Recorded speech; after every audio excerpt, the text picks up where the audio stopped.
A questão toda começou, foi em 2014, porque eu não morava em Belo Horizonte, eu morava no interior. E eu tinha uma empresa, eu tinha 3 carretas, e eu transportava cimento de Belo Horizonte ali para a região do Vale do Aço e Governador Valadares. Sim. E era um negócio pesadíssimo e tal, e não dava lucro. Não dava lucro porque o valor do frete, né, é um valor irrisório. Aí aconteceu que eu fiquei viúvo em 2013, perdi minha mãe em 2014, Caramba, e cara. aí deu uma balançada geral. E então eu resolvi mudar para Belo Horizonte e vendi a empresa, eu vendi as carretas. E em 2015, inclusive, eu perdi minha avó também. Então foram 3 perdas Caramba, seguidas em velho. 3 anos.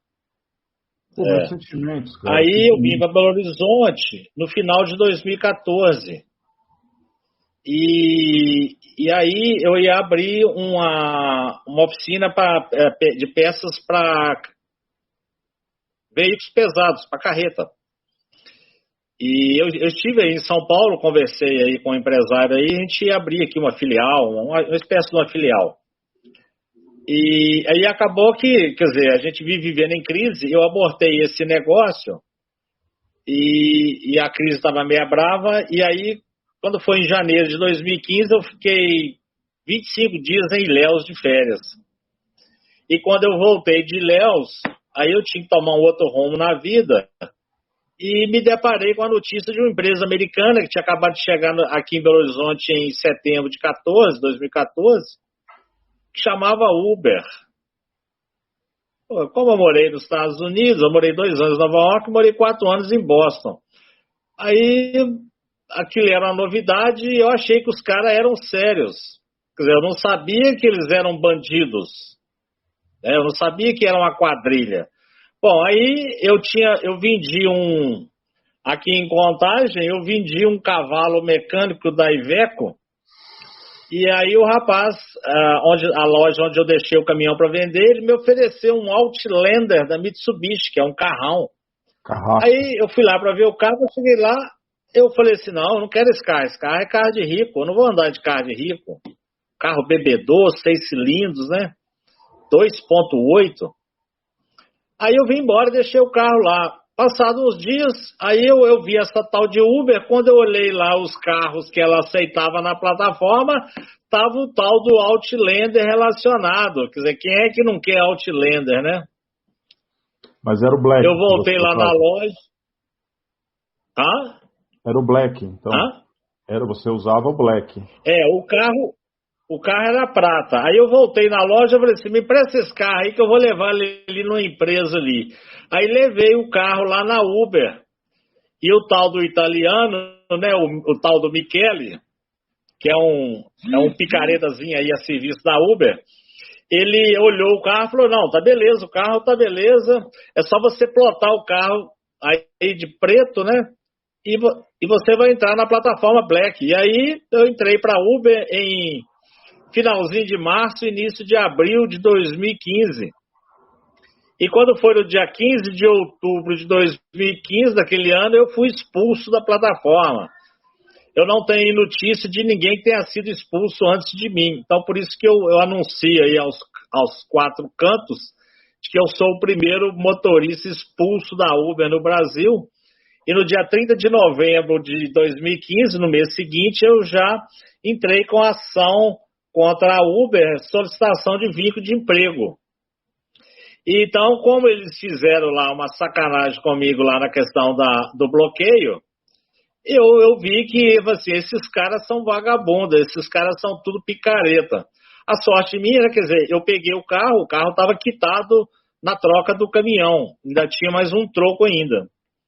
E eu simplesmente acabei com o carro. Então eu fui expulso, aí eu fiquei à deriva de novo, e aí eu virei o ano de 2015, 2016, fazendo um bico numa empresa aqui de Belo Horizonte de transporte, fazendo receptivo bilíngue no aeroporto de Confins e tal.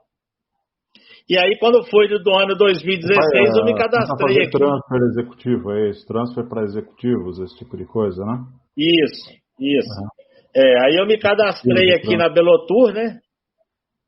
Me cadastrei na Belotur como receptivo bilíngue. E quando foi 2016, eu entrei tinha uma plataforma aqui que chamava Impoluta. Eu passei o ano de 2016 trabalhando com um carro nessa cooperativa. Era uma cooperativa com 30 carros executivos. O carro é o quando mesmo? Foi no final de 2016. O carro era o mesmo. O carro mesmo, o Outlander. 6 meses acabou com o carro porque bateu alguma coisa? Você falou que em 6 meses você acabou com o carro na Uber. Aconteceu algum acidente? Não, assim.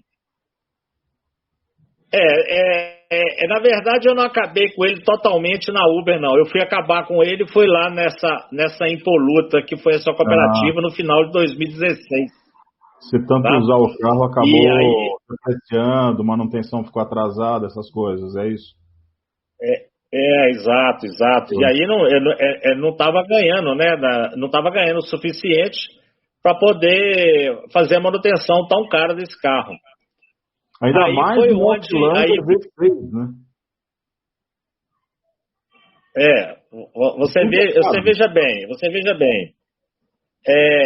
Quer dizer, eu tenho formação superior em administração, a bilíngue em inglês, arranho espanhol também, né? E estava trabalhando com um carro Outlander, um carro de luxo. Sim. E fui expulso da plataforma, ou seja, eu não tenho o perfil que eles... O que aconteceu para eles te expulsarem? Ou eles alegaram o que para te expulsar da plataforma, Wagner? Não, a Uber só tem uma explicação universal, mau uso do aplicativo. Quer dizer, bem genérico. Então ninguém sabe por quê. Mas você moveu essa ação. É uma frase pronta, é uma receita pronta que vale para todo mundo, mau uso do aplicativo. E com isso você acabou movendo um processo contra a Uber, não é? Você falou que tinha movido um processo contra a Uber. Basicamente foi o primeiro processo, o primeiro ou o segundo, mais ou menos, né? Parece que tem um rapaz que entrou antes de você, ou ele foi... Então, a definição judicial saiu antes. Eu não sei muito bem como é que foi a situação. Conta um pouquinho dessa história. O que ela alegou lá no processo? Você teve acesso às alegações dela, não teve? Enfim. Sim, mas ela não... Ela simplesmente fala mau uso do aplicativo. Ela não dá detalhes porque eles estavam me espionando. Eles estavam ligando a câmera e o áudio dentro do carro. Olha, eu levei uma suspensão de 48 horas, 2 de 48 horas, 3 de 48 horas, 4 de 48 horas, uma de 72 horas e 2 de 72 horas que se tornou definitiva. Peraí. Então, assim, eles estavam me explorando. Para entender essa dinâmica, ela não diz o fato que te levou à expulsão. Ela colocou de maneira genérica. Pelo que ela alegou, você tem certeza, então, que ela estava te monitorando, seja pela câmera, seja pelo áudio. É isso? Então, isso é invasão de privacidade. Ela não tem esse direito de estar dentro do seu carro acompanhando o que você está fazendo ao longo do seu dia. Não é verdade? E ela alegou que isso é crime. Você mau uso do aplicativo, quer dizer, qual que é a prova que ela tem de mau uso? O que ela, para fazer uma acusação, a pessoa tem que provar. No caso, a empresa tem que provar. Não é verdade? Principalmente na Justiça do Trabalho. Cara, você não ganhou essa sentença ou ganhou essa sentença? Não, aí eu entrei com o processo, veja bem, eu fui expulso dia 15 de outubro, entrei com o processo dia 30 de novembro. No mês seguinte eu já entrei com a ação. E depois, aí eu encontrei com o Rodrigo, que é amigo meu aqui, que estava na Impoluta, ele também foi expulso da Uber, mais ou menos um pouquinho depois de mim, e aí eu falei com ele, você tem que entrar com a ação. Aí ele entrou com a ação e ele é a primeira vitória de motorista no processo judicial em primeira instância que saiu, que é uma sentença do juiz Márcio Toledo. É um rapaz de barba lá. É um rapaz de barba? Eu lembro. Isso, é ele mesmo. É ele mesmo. É o Rodrigo, é ele mesmo. Então, o que acontece? Eu perdi em primeira instância, e ele ganhou. Perdi em segunda instância e perdi e perdi em terceira instância no TST. Ele ganhou em primeira instância, perdeu em segunda instância, aí foi para Brasília, e de Brasília eles mandaram o processo de volta dele aqui para Belo Horizonte para reformar, e nem ele mais sabe notícias do processo dele. É O inacreditável. fato é que os tribunais não sabem nada de Uber, de aplicativo. Eles não sabem nada. Agora, depois de 5 anos, é que eles estão começando a tomar pé da situação. Eles não sabem porque eles não vão buscar informação, eles não sabem porque eles não leem jornais, revistas, sites, assistem TV, porque tudo isso é noticiado, inclusive na própria TV, a precarização do trabalho, como funciona. Ou você acha que pode ser alguma outra situação, os incentivos, os agrados, administradores de gestões jurídicas e governamentais atuando de maneira pouco republicana nessas instituições? Não seria isso? Olha, é o seguinte, eles não têm o menor interesse pelo assunto, eles não estão nem aí. E aí eu conversei aqui, eu já fiz algumas amizades com juízes e desembargadores aqui em Belo Horizonte, almocei com um deles outro dia, ele falou assim, olha, inclusive tinha um advogado amigo meu que estava junto, ele falou assim, eu gosto muito do trabalho do Wagner, ele tem que fazer isso mesmo. Esses caras aí do TST, eles não sabem de nada e também não querem saber, eles não estão nem aí. É puro desinteresse mesmo. Aí eu entrei num grupo aqui de Zap que só tem juristas, desembargadores, juízes, advogados trabalhistas. Lá deve ter 2 ou 3 que não são da área, inclusive eu. Aí eu chamei outro dia lá os ministros do TST de irresponsáveis e os caras vieram tudo em cima de mim me dando pancada. Aí o pessoal me chamou no privado e falou assim, olha, ministro, eu não sei se dizer se tem algum, mas tem muitos desembargadores nativa e aposentados. Tribunal Superior do Trabalho. Porque eles deram a decisão aí agora em fevereiro desfavorável. Veja bem, o menino entrou aí em São Paulo, está no meu canal, tá? Aí ele perdeu em primeira instância. Aí ele recorreu e as desembargadoras na segunda instância deu ganho de causa para ele. E esse vídeo está no meu canal como a primeira derrota da Uber em segunda instância. Eu acompanhei. Aí elas arrebentaram a Uber. Elas arrebentaram a Uber. Esse caso subiu para o TST e agora o TST julgou agora em fevereiro e derrubou o argumento das desembargadoras. E o menino, então, perdeu a ação. Aí é que está o X da questão. Aí, né? eu li a sentença, tá? Eles falaram, pode falar palavrão no seu canal? Pode, né? Claro, inteiramente à vontade. À vontade. Não passa à vontade, porque eu falo toda hora. Eles falaram um monte de merda lá na sentença. Eu fiquei indignado. E aí, onde os caras vieram lá batendo em mim. Aí eu falei o seguinte, eu fiz uma proposta lá. Vamos fazer o seguinte. Os ministros tiram uma licença não remunerada do TST e vai entregar pizza no Uber Eats 6 meses.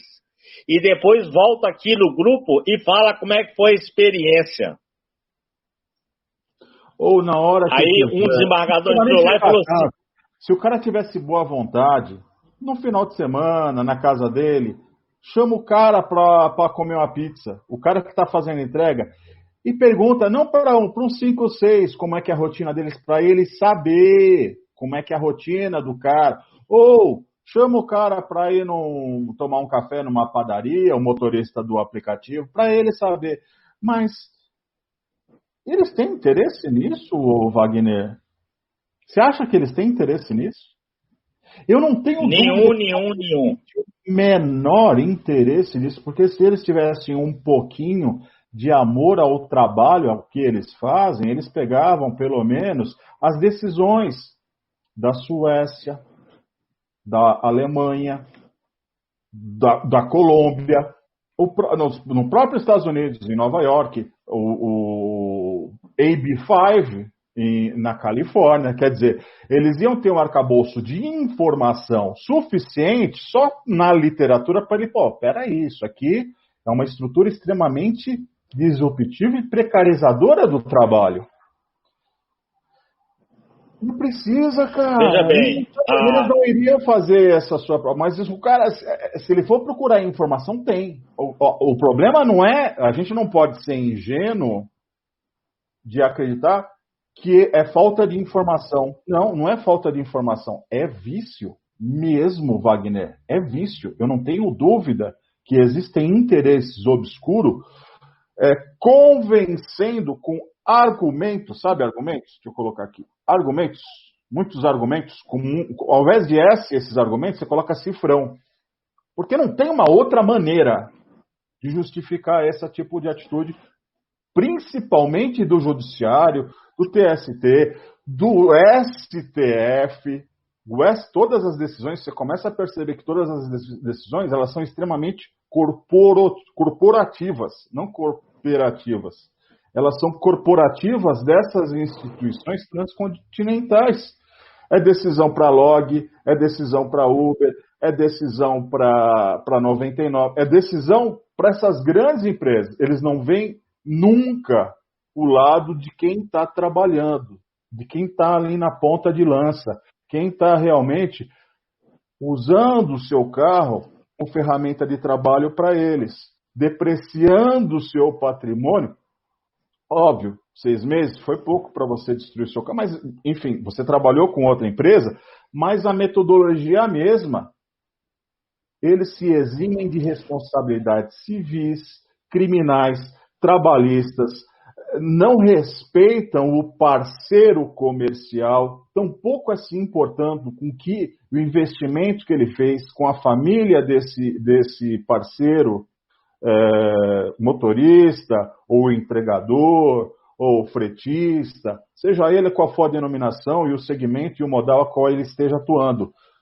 O interesse da empresa e do judiciário, e muitas vezes do executivo e legislativo, não é ajudar quem trabalha. É só voto de quem usa esse serviço e, principalmente, a receita, os benefícios que essas empresas proporcionam para essas autoridades, nesses dois poderes. O que acontece é o seguinte, a explicação que todo mundo está dando para isso é o seguinte: a justiça está politizada. Sim. E a política está judicializada. Sim. Por isso que o país está essa baderna. Sim, é por isso que está essa briga lá do governo federal com o Supremo. Perfeito. Tá? É uma interferência. É exatamente essa. Essa que é a questão. Então, na questão do TST, eles acham que você tem aí 3 milhões, considerando também os motoqueiros, motofretistas, 3 milhões de pessoas que supostamente estão empregadas. E eles não querem mexer nisso, porque se pressionar a Uber, aí a empresa poderia ir embora e esse pessoal ficar desempregado. Quando nós sabemos que Uber não é emprego, Uber é subemprego. Uber é uma perda de tempo do cacete.